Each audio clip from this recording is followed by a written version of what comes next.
Tanguy Viel, article 353 du Code pénal, les éditions de Minuit, 2017. Sur aucune mer du monde, même aussi près d'une côte, un homme n'aime se retrouver dans l'eau tout habillé. La surprise que c'est pour le corps de changer subitement d'élément, quand l'instant d'avant, le même homme aussi bien bavardait sur le banc d'un bateau à préparer ses lignes sur le balcon arrière, et puis l'instant d'après, voilà, un autre monde, les litres d'eau salée, le froid qui engourdit, et jusqu'au poids des vêtements qui empêchent de nager. Il y avait le bruit du moteur qui tournait au ralenti, et les vagues à peine qui tapaient un peu la coque, au coin, les îlots rocheux que la mer en partie recouvrirait bientôt.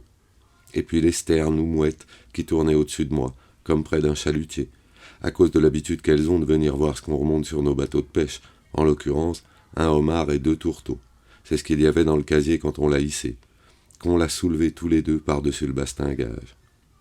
Puisque donc on était encore 2 à ce moment-là, remontant ensemble le casier comme 2 vieux amis qu'on aurait cru être, à déjà voir les crabes se débattre et cogner les grillages en même temps qu'on le posait là, le lourd casier, dans le fond du cockpit. C'est lui qui a sorti le homard et l'a jeté dans le seau, avec assez de vigueur pour éviter les pinces qui ensuite s'échineraient sur les parois de plastique. Lui, fier comme Artaban d'avoir pris un homard, il m'a dit « Kermer, c'est mon premier homard, je vous l'offre ». Je ne saurais pas dire aujourd'hui si c'est cette phrase ou une autre, mais je sais que pas longtemps après, je le regardais frapper la mer de ses bras alourdis, indifférent aux gerbes d'écume qu'il déplaçait. Peut-être qu'il a pensé que c'était une mauvaise blague. Peut-être il a pensé qu'il allait rejoindre un rocher ou un autre qui à marée basse se verrait affleurer. Même les sternes, dans leur rire, avaient l'air de penser ça, elles, posées sur les arêtes coupantes des quelques roches lointaines qui déchiraient l'horizon, comme si elles trouvaient normal ce qui venait de se passer, je veux dire, ce type tombé dans l'eau froide et qui peinait à nager tout habillé, soufflait ce qu'il pouvait en répétant mon nom pour que je vienne l'aider, disant « Kermer, merde, venez m'aider, Kermer, qu'est-ce que vous foutez ?» Et il a ajouté des mots comme « bordel » ou « putain » ou « vous faites chier », en pensant que ça me pousserait à réagir. Mais cela, non, il n'en était pas question. Et déjà, je sentais que même les mouettes, blanches et froides comme des infirmières à force de ne jamais cligner des yeux, même les mouettes, elles approuvaient. Peut-être, j'ai pensé depuis, pour vraiment savoir ce qui s'est passé à ce moment-là, c'est à une mouette qu'il faudrait le demander. Puis je suis entré dans la cabine et j'ai poussé la manette des gaz, désormais seul à la barre d'un Mary Fisher de 9 mètres de long, comme si c'était mon propre bateau que je pilotais.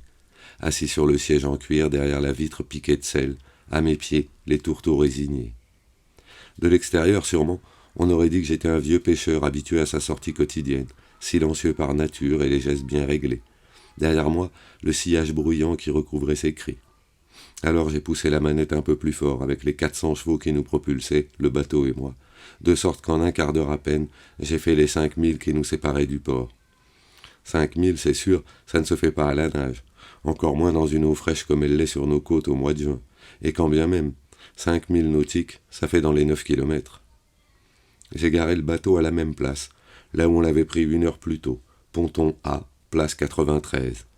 Il n'y avait personne ou presque ce matin-là sur le port, et j'ai fait comme si de rien n'était. J'ai amarré le bateau comme si c'était le mien. J'ai emprunté la passerelle de fer qui menait jusqu'au quai, et puis j'ai pris ma voiture sur le parking. Sûrement derrière, une vitre ou un rideau, sûrement, on aura observé toute la scène. Je me souviens que je me suis dit cela dans ma voiture, que tout, à cet instant, s'écrivait à l'encre noire dans l'œil d'un autre. Quand la police a sonné chez moi quelques heures plus tard, non, je n'ai pas été surpris.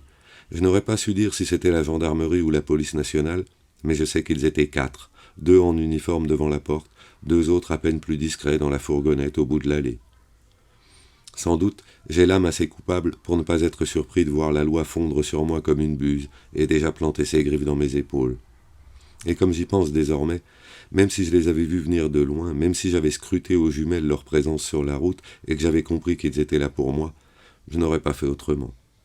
Même s'ils m'avaient suivi depuis l'aube, j'aurais fait pareil, pareillement jeté Antoine Laznec à l'eau, pareillement garé le bateau à sa même place, suivi le chenal qui mène au port de Plaisance, pareillement respecté les bouées vertes et rouges comme des signaux ferroviaires, avec toujours cette mouette posée à l'arrière du bateau, et qui peut-être attendait que je la paye pour partir.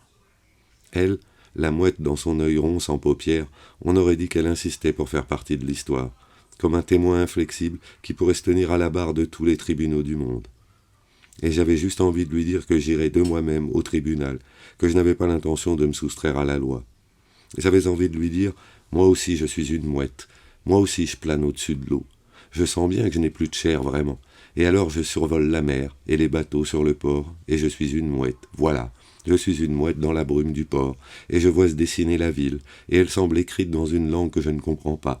Un alphabet fait d'immeubles reconstruits et de fenêtres ouvertes, et seulement sur les rebords, je peux repérer les miettes qui restent.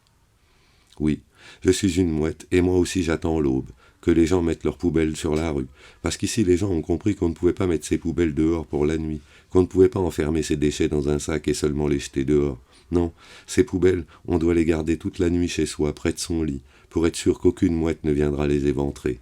On doit vivre avec l'odeur de ces poubelles, l'odeur de chaque chose faite et digérée et jetée, mais qui continue de pourrir à côté de soi jusqu'à l'aube. Voilà le prix des mouettes dans la région. Et puis donc, la police, l'arrestation, tout s'est passé calmement. Ils ont usé des formules qu'on use dans ces moments-là. J'ai pris mon manteau à l'entrée et je les ai suivis sans rien dire. Je crois que c'est à ce moment-là qu'il a commencé à pleuvoir un peu. Une bruine sans vent qui ne fait pas de bruit quand elle touche le sol, et même enveloppe l'air d'une sorte de douceur étrange, à force de pénétrer la matière, et comme la faisant taire. Là, en même temps que je présentais mes poignets aux policiers comme si c'était une vieille habitude, j'ai jeté un dernier regard autour de moi vers la terre abîmée, la mer en contrebas. Je me suis dit que désormais j'aurais le temps de la regarder, la mer, depuis les fenêtres de ma cellule. Puis les deux flics m'ont poussé à l'arrière du fourgon, et ils m'ont fait asseoir sur le banc de plastique collé à la tôle. Là, je me souviens, dans l'inconfort de la camionnette qui traversait le pont, sursautant à chaque nid de poule de la route fatiguée par le poids des remorques et des bateaux de 10 tonnes, là, par la vitre arrière qui accueillait la bruine, on aurait dit que le ciel essayait de traverser le grillage pour se mettre à l'abri lui aussi. Ça faisait comme un rideau de tulle qu'on aurait posé sur la ville, et qui ressemblait à notre histoire. Oui, ça ressemble à notre histoire, j'ai dit au juge. Ce n'est pas du brouillard ni du vent, mais un simple rideau indéchirable qui nous sépare des choses. 1. Donc vous êtes revenu seul, a dit le juge. Oui, on était deux, et puis voilà, je suis revenu seul. Alors vous savez pourquoi vous êtes là? Oui, on a retrouvé le corps ce matin, je sais. Le mieux, a dit le juge, ce serait de reprendre depuis le début, et sans me laisser entendre si c'était plutôt une menace ou une dernière chance qu'il me laissait, moi, assis sur la chaise de bois qui lui faisait face en contrebas du bureau de chêne ou de merisier, qui semblait le surélever un peu. Là, dans les 15 mètres carrés qui nous accueillaient tous les deux, dans le palais de justice aux murs si défraîchis, au fond d'un couloir sombre. Il y avait encore l'air du large qui dispersait mes pensées, l'impression que les fenêtres étaient grandes ouvertes, et qu'encore mes idées, non, ce n'étaient pas des idées, des images peut-être, mais qui maintenant tourbillonnaient plus que le vent dans une voile, comme si j'étais un cormoran guidé par les caprices de l'air, et cherchant sur la mer la moindre ombre ou étincelle qui justifierait que je plonge pour y prélever quelque chose, n'importe quoi, pourvu de savoir par où commencer. Quelque chose qui se mettrait à briller sous l'eau, comme l'écaille d'un poisson. Il faudrait m'enlever mes menottes, j'ai dit. Moi, je ne peux pas parler sans les mains libres. Le juge a soupiré un peu fort, du genre de soupir qui dit « Je ne devrais pas, mais je vais le faire quand même ». Et puis il a fait un signe aux gendarmes derrière moi, comme quoi c'était bon, on pouvait m'enlever les menottes.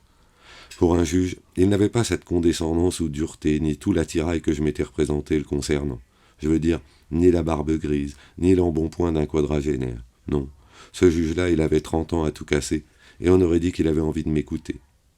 Je me suis dit qu'il aurait pu être mon fils, qu'en un sens, il aurait mieux valu que ce soit lui, mon fils, étant donné la situation d'Erwan à cet instant. Erwan, oui, c'est le prénom de mon fils. Étant donné la cellule de 3 mètres sur 3 d'où sûrement il regardait la ville, puisque donc il y a cela aussi dans cette histoire, les conneries d'Erwan. J'ai frotté un peu mes poignets pour les adoucir, et j'ai évité de regarder le gendarme, parce que je ne voulais pas qu'il me croie insolent ou fier. Dès lors que non, je n'étais fier de rien du tout. Et tandis que la porte claquait doucement, de ses deux mains qu'il a eu l'air d'ouvrir comme un évangéliste, le juge m'a engagé à parler. Il y avait une odeur de peinture fraîche qui traînait dans la pièce, de ce genre de couleur neutre un peu grise, dont on habille volontiers les bureaux pour oublier qu'ils sont vieux. Et ça faisait comme un mélange étrange, parce qu'on aurait dit que toutes les injustices de la ville se trouvaient là depuis des siècles, comme piégées maintenant sous la peinture neuve et prisonnières pour longtemps.